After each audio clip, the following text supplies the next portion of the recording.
Today, a final report was made public from the Royal Commission inquiry from New Zealand about abuse in care of state and faith-based institutions. Now, obviously, the scope of this and the magnitude of it are very important and it is significant, so this has been going on for several years.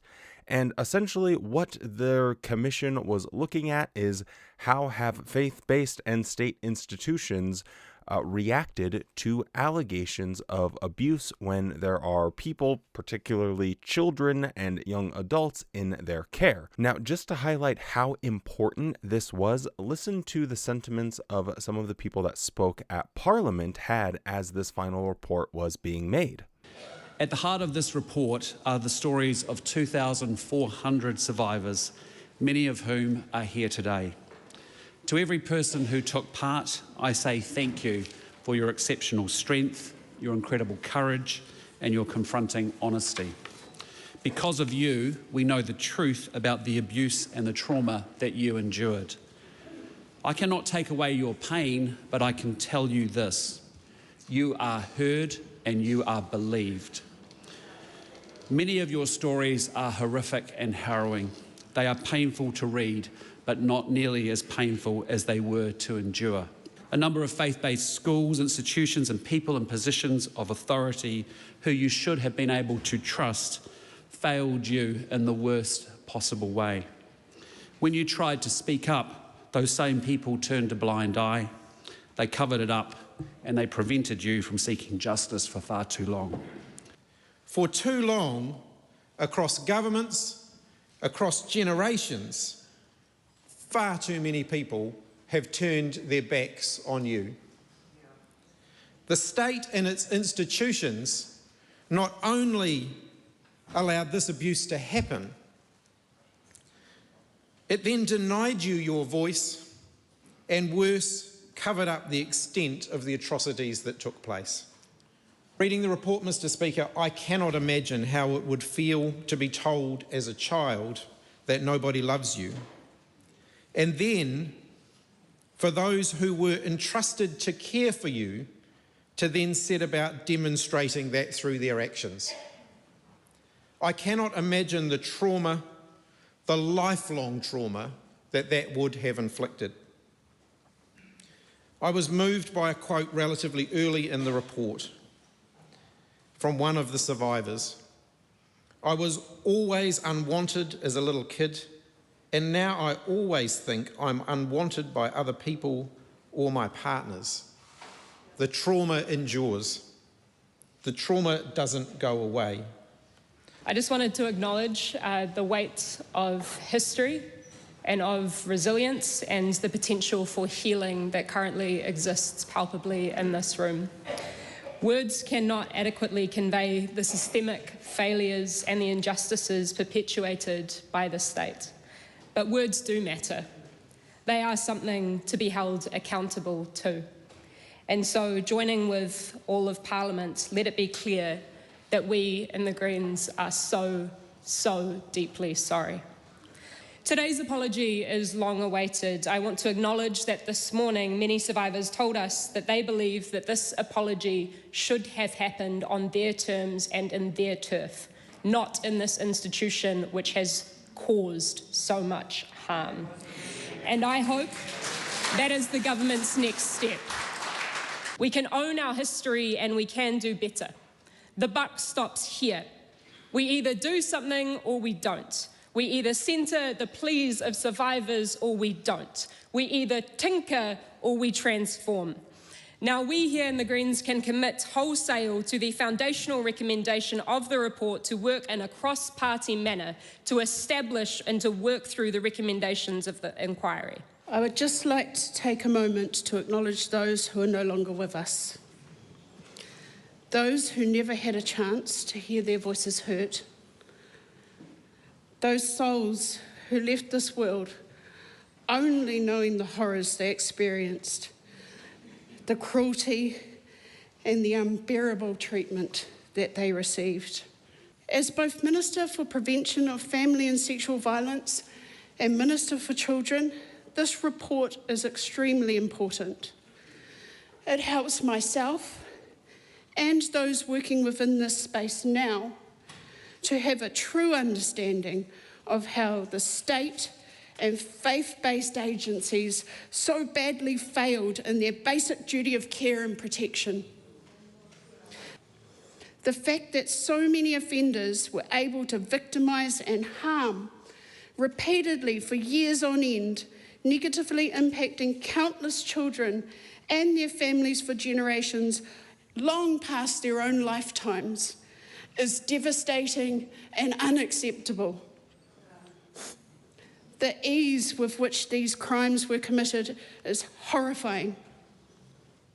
These perpetrators knew that society was conditioned to not believe young victims. These monsters used their positions of authority both as a weapon and a shield. Children believed that police, government, and other adults who were complicit in the abuse due to the stonewalling of their cries for help, and rightly so. We must take a long, hard look at not only the perpetrators, but those who enabled this abuse to continue for so long by choosing to look the other way. The release of this 3,000-page report, culminating from 6 years of hearing truth and pain, is by no means an end point. It is just the beginning. It has proved to the world beyond any form of doubt the reality of state and church-sanctioned abuse. It also proves that for years, successive governments have spent more time, effort and money trying to hide that reality, to save its own reputation, as opposed to saving the lives of innocent children. Now, those were just a couple of highlights, but I watched the whole thing, and there were some very powerful and appropriate responses to this Royal Commission. People were taking it very seriously, and they realized the importance that this would have in trying to protect the most vulnerable people in their society. Now, a very inappropriate response is what the Jehovah's Witnesses tried to do by weaseling their way out of even trying to be involved in this inquiry altogether.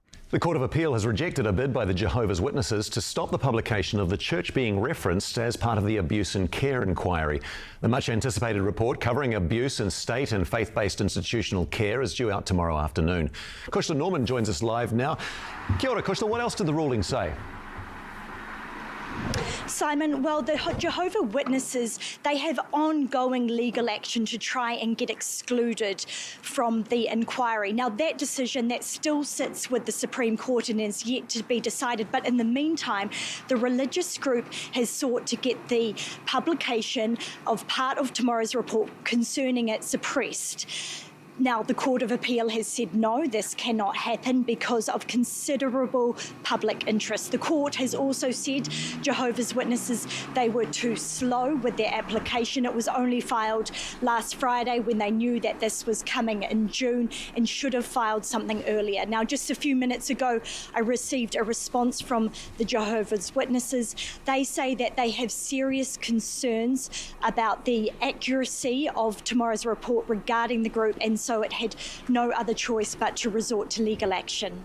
Tēnā koe, Kushla. Thank you. So despite the Jehovah's Witnesses' best efforts of not even being involved in this inquiry or not having whatever relevant information towards them be made public, this was rightfully so shut down by the judge. I believe they are still going to appeal and see if they can to the Supreme Court. It's already been done in 2 of the courts already, so it's not likely that they will win that. But as we know with Watchtower, they will always try their very best and use every means to try and shut any negativity down. But they do have a report, and so we are going to take a look at some of the highlights of that. So let's do this. I do apologize if I sound a little bit goofy or if my reading is a little scattered here and there. It is about 3 in the morning, and yeah, I'm trying my best to bring you guys this information. But with all of that being said, let's dive right into this report. Now, at the very beginning, they do give an executive summary, and I found the second point to be a little bit interesting here. Like many faiths, there is a leadership hierarchy, with the Jehovah's Witnesses being globally led by a governing body. The governing body is currently comprised of 8 men in New York. Within congregations, power and authority sit with male elders whose attributes for appointment are biblically based. During the inquiry period, the faith exercised an elevated degree of influence over the daily lives of members, including how they spent significant portions of their time, the level of education they attained, their relationships, and access to certain medical treatments. 2 witnesses described themselves as being under the control of the faith, a description the faith disputed. Now, I only wanted to highlight that just because I do find it refreshing that you can have a group of people that are looking at the Jehovah's Witnesses documents that they provide, their history, their policies, and they're able to weave out past all of the giant pieces of fruit in paradise and no, we are just a regular old religion that is trying to help families get along and survive in this modern world. No, they're able to look past all of that and see the authority and the influence that not only the governing body, but on the elders have on the congregation as well. And I think it's really important because, as we'll see throughout this report, the witnesses try and say, no, we are not under the scope of this inquiry at all because we don't have children under our care. So let's look at exactly how they defined care and what the Jehovah's Witnesses had to say about that. The scope of care in this inquiry. The definition of care in this inquiry incorporates a broader range of care relationships than, for example, care provided under formal court orders or residential programs in institutions. And then they go on to quote the amended definition: for the avoidance of doubt, a faith-based institution may assume responsibility for the care of an individual through an informal or pastoral care relationship. An informal or pastoral care relationship includes a trust-based relationship between an individual and a person with power or authority conferred by the faith-based institution, where such a relationship is related to the institution's work or is enabled by the institution's conferral of authority or power on the person. Now, the Jehovah's Witnesses responded to this. The September 2023 amendment confined the interpretation the inquiry had adopted from an early stage without disagreement from any of the faiths. In litigation in 2023 and 2024, the Jehovah's Witnesses challenged the inquiry's interpretation of the phrase where a faith-based institution assumed responsibility for the care of an individual, as well as the amendment to the terms of reference. The High Court and Court of Appeals dismissed those challenges, and at the time of writing, the Jehovah's Witnesses had sought leave to appeal to the Supreme Court. So, as mentioned earlier, Jehovah's Witnesses didn't want to be involved in this because they said, we don't have anyone under our care. But as it's very obvious from that description that they gave, elders absolutely qualify under that privilege, under the wording that they are using. And notice what the Commission was able to establish about how much trust and faith elders do receive in congregations.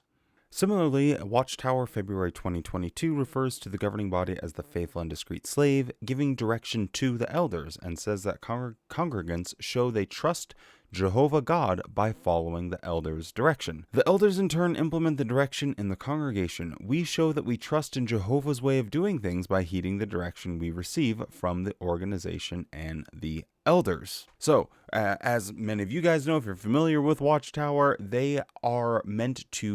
elders are meant to be viewed as tools by Jesus, being used directly from God in a sense, because God talks to Jesus, Jesus talks to the governing body talks to the elders. Therefore, what the elders say has a level of authority like it's coming from Jesus himself. And that is a very important thing that Watchtower always tries to weasel its way out of, because you can't have it both ways. You can't say you have to trust them, you have to believe in them, you have to listen to what the elders say, it's good for you. And then whenever there's some problems, say, well, I mean, they are just imperfect people. And, I don't really know why people put so much trust in them. It's really baffling. Why would anyone put that much trust in them? Well, it's because you told them to do so. Now, it is important to remember what was able to be included in this report. And there are recognition and hints that, yes, this is a bigger problem, and we'll talk about that a little bit later.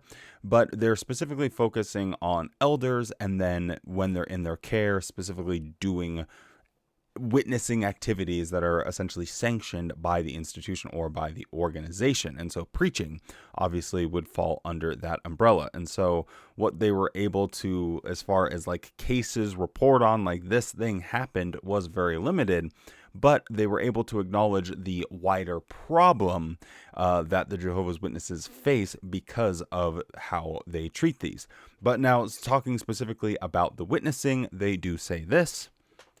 In this case study, the inquiry focuses on situations where the Jehovah's Witnesses assumed responsibility for the care of individuals in the context of witnessing, pastoral care, judicial committees, working bees, and other faith activities outside the home.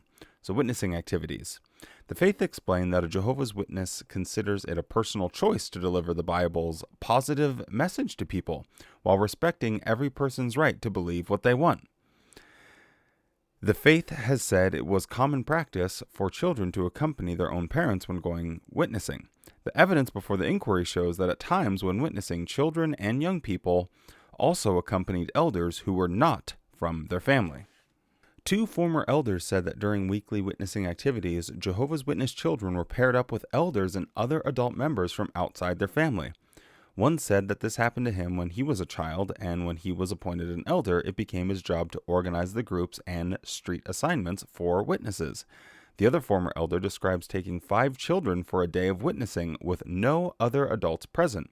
2 former members recalled being placed as children with other adult members during an entire day of witnessing, with one recalling that this started as young as toddlers and with packed lunches in anticipation of a full day away from their parents or caregivers. Now, just from my own personal testimony, for whatever that is worth to you, this absolutely happened all the time. You would just be paired up with people, even when you're a kid, and it wasn't seen as uncommon or weird at all. But it does create a problem. And the problem being there is too much trust within the organization because someone is a member of the congregation. There is this automatic thought process that kicks into everyone's brain that they must be a trustworthy person, and because they are a Jehovah's Witness. And there is this separation. People inside the congregation good, people outside the congregation bad. So you don't really, your guard isn't up when it comes to people within the congregation. And this creates a problem, especially because there's the element of social isolation. Again, we'll get into that a little bit further along. Now, we do find it hilarious that Watchtower can't keep their story straight. So we just read that they said, oh, well, it's just a personal choice whether or not someone wants to preach, and we respect all other religions. And yet here they're saying witnessing was integral to furthering of the faith and aims of the organization. The Jehovah's Witnesses explained to the inquiry that participating in witnessing activities is required for all who desire to obey Jesus' direction to go therefore and make disciples of people of all the nations. So they're like, oh, well, it's a personal choice. It is a requirement, but it's a personal choice to meet that requirement. They have this bizarre way of talking to officials where they think they can get away with the same lazy rhetoric that they do when they're writing their watchtowers, where people just will believe them just because they said it. But now they're in a situation where they are going to be examined critically for everything they said. and I'm here for it. The vile little vermin that Watchtower is, they are just so pathetic in how they try and manipulate and twist facts. It really bothers me. So here in 43 it says, "The Faith told the inquiry that witnessing is not always scheduled or arranged, and therefore is not a structured activity, and that members have the right to decide how much, when, and how they participate in witnessing based on their personal circumstances. The Faith provided members testimony that their activity as Jehovah's Witnesses is voluntary and in accordance with their own circumstances, preference, and enjoyment." So people testified, we just do this as a volunteer thing. And yet the Jehovah's Witnesses told the inquiry it is a requirement. But this whole thing of, it's not always a scheduled thing or arranged, so therefore it can't be said that it's a structured activity. What are you talking about? Not a structured activity. You have the organization that comes from the elders that gets the instruction from the institution, Watchtower. Okay, you have to have your times that you are going to meet for field service. You're going to be organized into groups. There's going to be group overseers, so people are going to do that. You're going to have a territory servant that will hand out territory cards, so that way you are working not on the right side of the street, but on the left side of the street, and you got to stay within your territory boundary. This is ridiculous to say it's not a structured activity. I am very happy to report, though, that the inquiry was not fooled by these shenanigans that Watchtower is trying to pull off. Taking into account all the available evidence, the inquiry finds that during the inquiry period, the Jehovah's Witnesses assumed the responsibility for children and young people placed in the care of elders other than their parents for witnessing activities. The Faith's assumption of responsibility for those children and young people arose through its conferral of authority and trusted status on elders, and the routine and regular actions of elders and other adults in taking children and young people into their care, unsupervised for witnessing. Children and young people were therefore within the care of the Faith in those circumstances, within the meaning in the terms of reference. The inquiry is not persuaded that the absence of formal or documented policies in support of this practice, or the other evidence supplied by the Faith, alters the reality that the Faith assumed responsibility for the care of those children and young people in those situations. Now, we're not going to go through everything here, or else this video is going to be like 4 hours long, but I will put a link to it in the description if you do want to read over the entire thing. But basically, every time it says the Faith or the Jehovah's Witnesses make an argument on about every point, it says the inquiry didn't buy it. They found that the evidence doesn't actually support the claim that they are making, which is a very damning piece of evidence, in my humble opinion, because they have this reputation, or they stand on this reputation of always telling the truth, of always being honest with whatever is asked of them. They the most honest people on planet Earth. And yet time and again through this entire report, the inquiry says, no, we're not persuaded by the argument that you're making.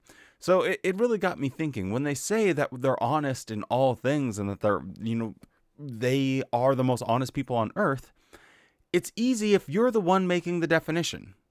And that's what the governing body, that's what Watchtower HQ do. They are the ones that make the definition, and therefore they always make the definition to fit the thing that they're saying. And so there's no way that they can ever be wrong about anything, which is why it can be so frustrating to talk to Jehovah's Witnesses, but in settings like this, where they can't just weasel their way out and say, well, it's true because I said it, you can really get a sense of just how dishonest of a people they truly are. Now, they do give some specific examples, and people do give their testimony. Again, if you do want to know more about this, I encourage you to read the whole thing. It's about 60 pages long or so, but yeah, it is very interesting to take a look at. But I did want to highlight a couple more things, and this has to do with how problems come about by the structure of Jehovah's Witnesses. When you have elders with this much authority, those elders all being men, and it turning into this kind of boys club. And this quote is absolutely disgusting. Documents the faith provided to the inquiry show the types of attitudes towards female victims in situations of sexual abuse. For example, documents refer to 14 and 15-year-old girls developing an infatuation with an abuser.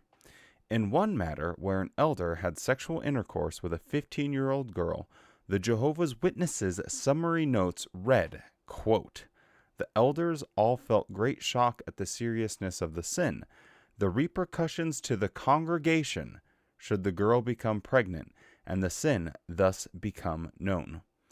All decision-making in a congregation was by elders, and so women could not be part of any process that would require a decision to be made. Overseas inquiries have found that female and male abuse survivors will not always be comfortable disclosing abuse or speaking with a male about abuse. Failure to accommodate a survivor's preference can further traumatize them or prevent disclosure. That is so sickening that you have a grown man who is an elder in the congregation in this power position that is abusing a 15-year-old girl. And the elder's notes are, man, we really don't want to know about the repercussions for the congregation. What about her? This is why their structure doesn't work. They are more concerned about the reputation of the congregation than they are about the victim and hopefully survivor of the abuse. The system, the structure is fundamentally broken. And I can't, at least from what I could read, this was one of the things that, at least in my mind, highlighted this best. This system does not work. It fails people. And one of the people that was interviewed for this said that when she was between 5 and 8 years old and she was being abused, that they had told her that she was wearing seductive clothing. A 5 to 8-year-old. She was seducing that adult. This is the minds of people that grow up in this male-dominated organization, especially when you have the problem of not speaking up and talking openly about sex or sex abuse in any meaningful way, because people aren't going to be comfortable and they're going to be isolated from the rest of society. They will have no recourse. The Jehovah's Witnesses fail to protect children. Full stop. End of story. Now, the last thing that I want to cover is about the inadequate consequences for people that are found out to be abusers. If the outcome of a judicial committee was disfellowshipping, the elders would formally announce to the congregation that the wrongdoer was no longer one of Jehovah's Witnesses, but would not give the congregation the reason. The inquiry heard that sexual offending was often not made known to other congregation members, but instead kept quiet. One witness said that the Jehovah's Witnesses' culture was to hush cases like that up and keep it in-house so as not to tarnish the JW squeaky clean image. Jehovah's Witnesses also explained that abusers would be allowed back into the congregation after being disfellowshipped. For example, Debbie Oakley's abuser had been disfellowshipped for abusing a 7-year-old girl before Debbie, but had been allowed back into the faith and appointed as a ministerial servant. The result of an abuser being readmitted or never facing consequences in the first place was that it would often be the victim who left the faith. They might no longer be able to tolerate staying while their abuser was still within the organization, and would choose to disassociate themselves. Documents provided by the Jehovah's Witnesses confirmed that abusers are allowed back into the congregation after they are disfellowshipped, as in the case of a particular abuser who was deleted as an elder and had his activity restricted after he confessed to sexually abusing a 15-year-old girl in the Aramoho congregation. Documents show he had earlier been involved in serious wrongdoing in Auckland before he arrived in Aramoho. And after that after the Aramoho abuse went on to a Halswell congregation where he was disfellowshipped for adultery but reinstated. He was then disfellowshipped again from an Avonhead congregation for porneia, but then reinstated to that congregation with a restriction that he did not qualify for privileges in the congregation and did not again serve as an elder or ministerial servant. Throughout all of this, there is no evidence the man was reported to the police. Again, this is disgusting. You can't have people like this running around, going from congregation to congregation, where the elders are keeping the congregation clean. They are investigating this absolute revolting human being's activity, but you're not reporting it to the police. It is a fundamental failure on the part of Jehovah's Witness elders, of the governing body, of anyone, branch people, anyone overseeing this, not to go to the police and let them know there is a predator on the loose that needs to go to jail. Now, in one of their concluding statements, it says this: in short, the inquiry concludes that the faith's processes for handling and responding to concerns or complaints of abuse in care were inadequate. Moreover, the faith's approach to this inquiry was premised on the basis that no children or young people were ever in its care. The ongoing failure of the faith to recognize that children and young people were in its care and adapt its approach to child safety gives the inquiry significant concern about the faith's overall approach to the safety of children and young people in its care. Yes, this isn't a problem between the scope of this inquiry from the 50s and the 90s. This is a problem they have now, and they recognize this, and they bring this up, which is so important. You guys don't seem to even understand that people were in your care. That worries us. That makes us concerned. If you're like, oh, we don't even have people in our care. If you're able to say that, what the heck else are you guys hiding? So I think that this is a good thing that, so I do think that, So I do hope that some positives come from this, and we will have to keep our finger on the pulse of this and see how it develops with regard to whether or not the Jehovah's Witnesses are willing to adopt some of the recommendations from this commission and everything. And as updates like that come through, I'll keep you guys up to speed. But that's about all I got for you today. So with all of that being said, if you're still around, please drop a like on this video, subscribe to the channel, and stay safe. Be kind, and show yourself the same kindness that you show to others. And I hope you have a good-ass day.